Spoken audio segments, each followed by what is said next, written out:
नातू आहे 18 वर्षाची, आत्ताशी लागले 18. घडामोडी काय नाही, कामावून आलंय त्याने, टेम्पोररी काम करत होता, कामावून आलंय. आईला म्हणला मी जाणार कोकणाला, नको बाबा म्हणलं तर बी ते ऐकलं नाही.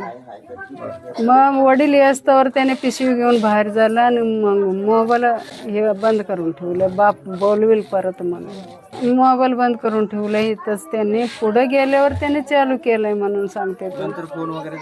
नाही आमची झाली नाही खरं. मग हे सोडलं होता म्हण काय मोबाईलवर पाट म्हणजे इथून जातानाच ते आमची लेकीची पोरांना सोडलेले एवढंच आहे. तेवढंच बघितले ते त्यांनी बी पुढं नाही सोडलं.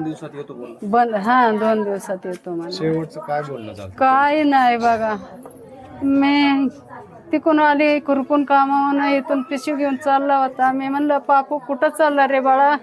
म्हणला मी जिमला चाललो आजी. नाही रे बाबा एवढा उशीर जिमला कसं जातो तू?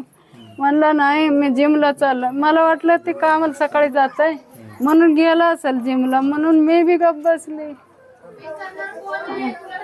म्हणून हे असं झालंय. मागून माझी सून सांगते कोकणात गेले 2 दिवस, मला दिसा नाही एक दिवशी पोरग नाही. 18 वर्षाची लेकरू शाळेत जात होता शाळेत. आता लॉकडाऊन झाल्यावर सोडून दिलं. ते डोकं हे झालं, डोक्यात बसत नाही माझे म्हणून त्याने बिगारी कामाने हे असं इंडियात जात होता. घरची परिस्थिती काय आहे? हे आज घरची परिस्थिती काय, आम्ही नोकरी नाही चाकरी नाही, काय शेतात काम करून खाणार.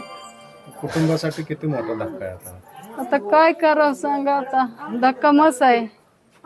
त्याने कमवून देणार करणार म्हणून बाप बी एवढी मारत होता, आम्ही बी मारत होता. आता गेलं काय करायचं सांगा.